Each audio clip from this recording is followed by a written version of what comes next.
हाय बच्चों, मैं आप सभी का स्वागत करता हूं एसवीपी इंस्टीट्यूट यूट्यूब चैनल पर।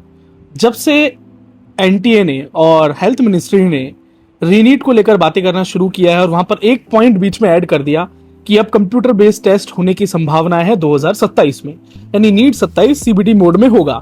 और उसी के साथ साथ अभी और भी चीजें चल रही हैं जहां पर राधाकृष्णन कमेटी की, अब ये क्या है राधाकृष्णन कमेटी, इसके बारे में मैं आपको बता दूं। नीट 2024 में जब इसी प्रकार की चीजें सामने आई थी और मामला कोर्ट तक चला गया था, तब एक कमेटी बनाई गई थी जो कि नीट को और ज्यादा सिक्योर बनाने के लिए क्या क्या चेंजेस किए जाएं, उन्होंने कुछ रिकमेंडेशन दी थी। वो राधाकृष्णन कमेटी थी। उनकी बहुत सी रिकमेंडेशन में से एक रिकमेंडेशन नीट एग्जामिनेशन को ऑनलाइन ले जाना था, यानी कंप्यूटर बेस्ड टेस्ट करना था। और भी कई रिकमेंडेशंस में कुछ एज लिमिट और अटेम्प्ट लिमिट की बात की गई थी। उसी चीज को लेकर अब बच्चे परेशान हैं, क्योंकि जब राधाकृष्णन कमेटी की बात आएगी, रिफॉर्म्स की बात आएगी, तो वो रिफॉर्म्स की भी बात आएगी जहां पर एज लिमिट और अटेम्प्ट लिमिट की बात है। तो बहुत से बच्चे जो नीट 2027 की तैयारी कर रहे हैं या ड्रॉप लिया है जिन्होंने, वो इस बात को लेकर परेशान है कि हमने तो इससे पहले कई बार नीट एग्जाम दे लिया है, तो शायद हमारी अटेम्प्ट ही खत्म हो जाएगी या हमारी अपर एज लिमिट खत्म हो जाएगी। हम सपना जो है हमारा डॉक्टर बनने का वो सपना ही रह जाएगा, एमबीबीएस करने का सपना हमारा सपना ही रह जाएगा। पर बच्चों, आप बिल्कुल मत डरो।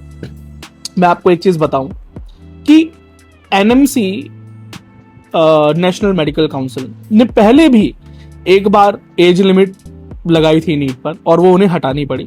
जब मामला कोर्ट तक गया उसके बाद एज लिमिट को हटाया गया, क्योंकि खाली एमबीबीएस करने के लिए बच्चे नहीं नीट एग्जामिनेशन देते हैं, नर्सिंग जैसे कोर्सेज को करने के लिए भी देते हैं, आयुष कोर्सेज को करने के लिए भी देते हैं, वेटनरी कोर्सेज को करने के लिए भी देते हैं। उन कोर्सेज को करने के लिए कई बार लोगों की एज अधिक हो जाती है, ठीक है। कई लोग अपनी आगे एडिशनल कोर्सेज के रूप में बीएससी नर्सिंग को या नर्सिंग कोर्सेज को या पैरामेडिक कोर्सेज को करते हैं, जिनका एडमिशन नीट के थ्रू होता है, तो उनकी अपॉर्चुनिटीज खत्म हो जाएंगी। और इसी के साथ साथ एक बहुत बड़ा infrastructure private medical colleges and Indian universities का है, जहां पर अधिकतर बच्चे फर्स्ट टाइम नीट देने वाले बच्चे नहीं होते हैं, वो ड्रॉपर्स ही होते हैं या वो कई बार अटेम्प्ट दे चुके होते हैं। और जब उन्हें कहीं एडमिशन नहीं मिल पाता है तो वो एमबीबीएस अब्रॉड या प्राइवेट मेडिकल कॉलेजेस की तरफ जाते हैं, ठीक है। आपको समाज में बहुत कम लोग ऐसे देखने को मिलेंगे जो डायरेक्ट प्राइवेट मेडिकल कॉलेज में एडमिशन लेने के लिए जा रहे हो फर्स्ट हैंड पर, बहुत कम। लेकिन अधिकतर बच्चे वो होते हैं जो कि ड्रॉपर्स होते हैं, मल्टीपल टाइम अटेम्प्ट कर चुके होते हैं, पर फिर बाद में वो इन दी एंड एमबीबीएस के लिए प्राइवेट मेडिकल कॉलेज की तरफ जाते हैं, अगर वो अफोर्ड कर सकते हैं तो एक बड़ा इंफ्रास्ट्रक्चर इसके ऊपर डिपेंड करता है।